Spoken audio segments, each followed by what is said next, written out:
प्रिय बच्चों नमस्कार। आज हम 10वीं कक्षा का 10वां पाठ करने जा रहे हैं जो कि एक कहानी है। इसका नाम है नर्स और इसे लिखा है श्रीमती कला प्रकाश जी ने। आइए पहले इस कहानी का सार करते हैं, उसके पश्चात इसके प्रश्न उत्तर आपको समझाए जाएंगे। तो पेश है कहानी का सार। कला प्रकाश द्वारा रचित नर्स एक श्रेष्ठ कहानी है। यह कहानी एक नर्स के सेवा भाव और ममत्व भाव को दर्शाती है। इसमें बाल मनोविज्ञान की तरफ भी संकेत किया गया है। इस कहानी में महेश 6 साल का छोटा सा बच्चा था। उसका ऑपरेशन हुआ था, इसीलिए वह अस्पताल में भर्ती था।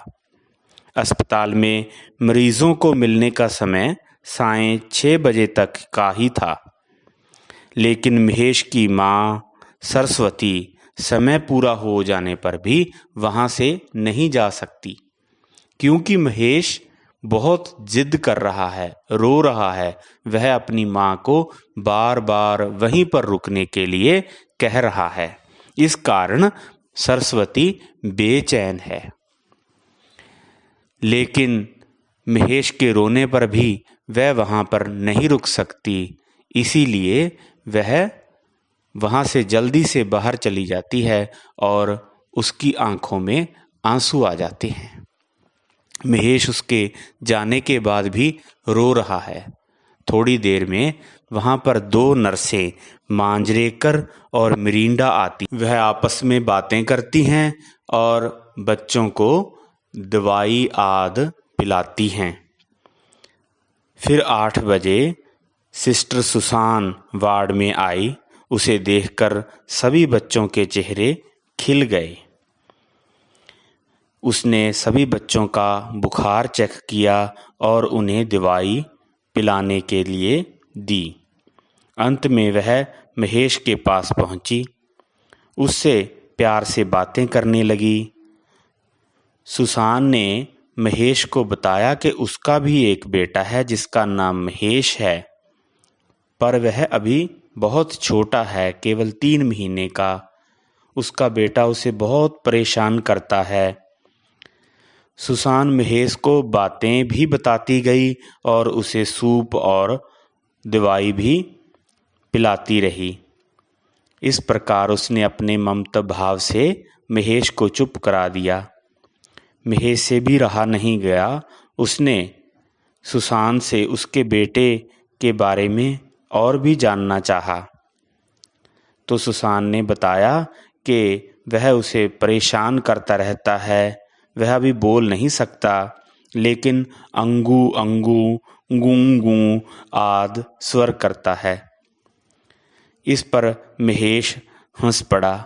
सुसान ने महेश को कहा कि अब उसे जाना है, जब जरूरत हो वह उसे बुला सकता है। दूसरे दिन जब सरस्वती महेश से मिलने अस्पताल आई तो वह बहुत विचलित थी कि उसका बेटा कैसा होगा।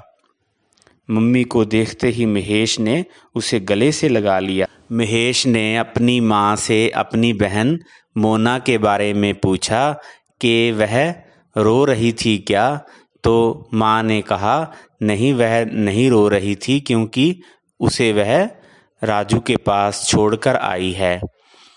तो फिर वह अपनी माँ से बातें करने लगा। उसने सुसान सिस्टर के बारे में अपनी माँ को बताया। उसने बताया कि उसका बेटा जो कि बहुत शैतान है, वह सिस्टर को बहुत परेशान करता है, तंग करता है। माँ उसके बदले हुए बर्ताव को देखकर हैरान थी और सरस्वती के मन में सुसान के प्रति अपार स्नेह पैदा हो गया था। दूसरे दिन सरस्वती ने जब सुसान को उसके बेटे के लिए गिफ्ट और उसके लिए फूलों का गुलदस्ता देना चाहा, तो सिस्टर सुसान ने गुलदस्ता तो रख लिया, लेकिन गिफ्ट नहीं रखा, क्योंकि अब उसकी तो अभी तक शादी ही नहीं हुई थी, उसके कोई बेटा नहीं था। उसने तो सिर्फ महेश का दिल बहलाने के लिए उसे झूठ मूठ के लिए कह दिया था उसका एक बेटा है। तो इस प्रकार हम इस कहानी में बाल मनोविज्ञान के दर्शन करते हैं और नर्स के सेवा भाव और ममतम भाव को देखते हैं। तो यह था नर्स कहानी का सार।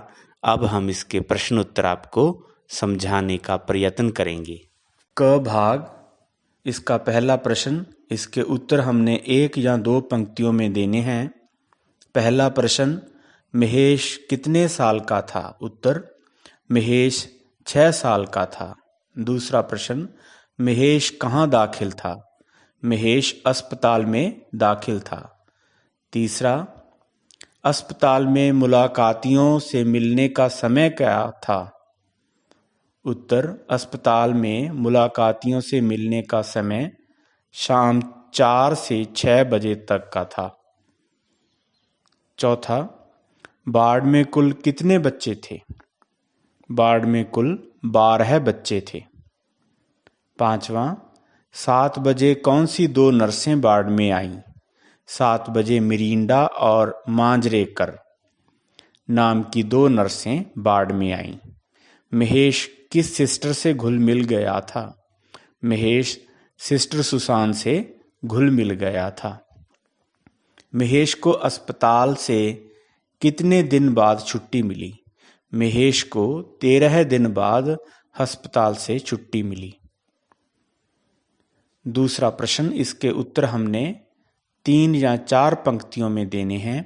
इसका पहला प्रश्न है, सरस्वती की परेशानी का क्या कारण था?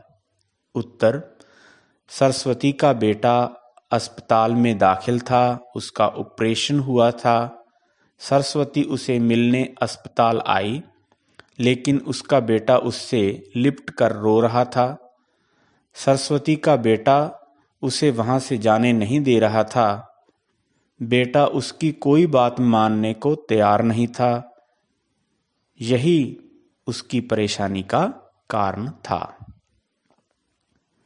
दूसरा प्रश्न, सरस्वती ने 9 नंबर बेड वाले बच्चे से क्या मदद मांगी? सरस्वती को 9 नंबर बेड वाला बच्चा ज्यादा समझदार लग रहा था। वह शायद 10 वर्ष का था। सरस्वती ने उसे पास बुलाकर कहा कि वह महेश को बातों में लगाए, उसे कोई कहानी याद सुनाए ताकि वह वहां से बाहर जाने की जिद ना करे। लड़के ने सरस्वती की बात मान ली और उसकी मदद करने को तैयार हो गया। अगला प्रश्न है, सिस्टर सुसान ने महेश को अपने बेटे के बारे में क्या बताया? उत्तर, जब सिस्टर सुसान ने महेश को रोते हुए देखा तो उसने महेश को बताया कि उसका भी एक बेटा है, वह भी बहुत रोता है, वह बहुत शैतान है, उसका नाम भी महेश है, वह अभी 3 माह का है, बिल्कुल छोटा सा है। उसने महेश को यह भी बताया कि वह उसके साथ खेलती है, गाना गाती है और वह खुशी से हाथ पैर ऊपर नीचे करता है जैसे नाच रहा हो। महेश के पूछने पर वह उसे बताती है कि उसके बेटे को अभी बोलना नहीं आता, इसीलिए वह अभी अंगू अंगू अंगू बोलता है। अगला प्रश्न, दूसरे दिन महेश ने मां को घर जाने की इजाजत खुशी खुशी कैसे दे दी? उत्तर, महेश ने अपनी मां को घर जाने की इजाजत खुशी खुशी दे दी क्योंकि सिस्टर सुसान के छोटे से बच्चे की बातें सुनकर उसने अपनी मां के बारे में सोचा था।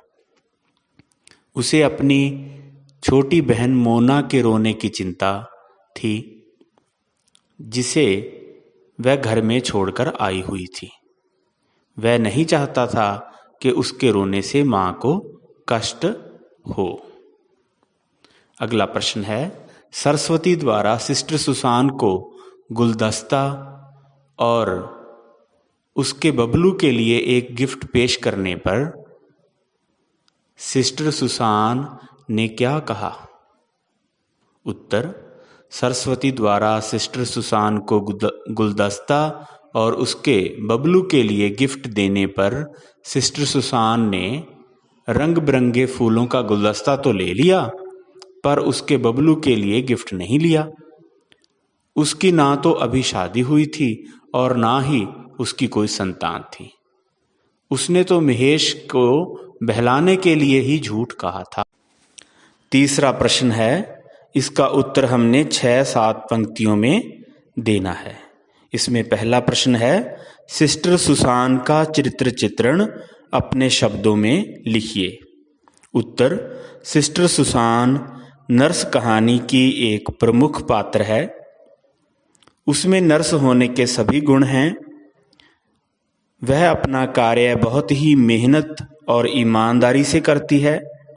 उसका स्वभाव बड़ा ही सरल है। उसका चरित्र ममतामयी नारी का है। कहानीकार ने उसे सरल हृदय वाली, कर्मठ और ईमानदार नारी के रूप में पेश किया है। उसके चरित्र में सहजता और स्वाभाविकता है। वह अस्पताल में सभी बच्चों को एक माँ के समान ही प्यार करती है। वह बाल मनोविज्ञान को समझती है। सुसान सही अर्थों में एक ममतामयी, सेवा भाव से युक्त और ममतम से परिपूर्ण नारी है। वह ईमानदार है। यदि ऐसा ना होता तो महेश की मां से उपहार भी ले सकती थी, लेकिन उसने ऐसा नहीं किया। अगला प्रश्न है, नर्स कहानी का उद्देश्य अपने शब्दों में लिखिए। उत्तर, नर्स कहानी का उद्देश्य यह बताना है कि किस प्रकार एक नर्स का सेवा भाव और अपनापन रोगी के लिए हितकारी हो सकता है। साथ ही इस कहानी के द्वारा एक माँ और बच्चे के मनोभावों को भी दर्शाया गया है। इस कहानी के माध्यम से लेखक यह बताना चाहता है कि नर्सिंग केवल एक व्यवसाय या पेशा नहीं है, बल्कि मानवता की सेवा है। इसमें नर्स सुसान बच्चों को चिकित्सा के अतिरिक्त अपनी ममता, स्नेह, दुलार के भावों से उनका दिल जीत लेती है, उनका इलाज करती है। माँ ना होते हुए भी उन्हें माँ की कमी महसूस नहीं होने देती। तो इस प्रकार नर्स कहानी एक उद्देश्यपूर्ण कहानी है। इसमें नर्स, माँ और बच्चे के मनोभावों को बड़े ही अच्छे ढंग से दर्शाया गया है। आगे है ख भाग, भाषा बोध। इसमें जो प्रश्न है वह है, निम्नलिखित पंजाबी गद्यांशों का हिंदी में अनुवाद कीजिए। पंजाबी में एक गद्यांश दिया हुआ है, इसका हिंदी में अनुवाद करना है। तो यह गद्यांश है, 8 वजे सिस्टर सुसान दे वार्ड विच आउंदे ही कई बच्चों के चेहरे ते मुस्कान छा गई। 1 ते 9 नंबर वाले बच्चे ਤਾਂ ਉਸਦੇ ਸਵਾਗਤ ਲਈ ਬਿਸਤਰ ਤੋਂ ਉੱਠ ਕੇ ਬੈਠ ਗਏ। सिस्टर ने उन्हां वाल हाथ हिलाया। इसे हम हिंदी में लिखेंगे, 8 बजे सिस्टर सुसान के वार्ड में आते ही कई बच्चों के चेहरे पर मुस्कान छा गई।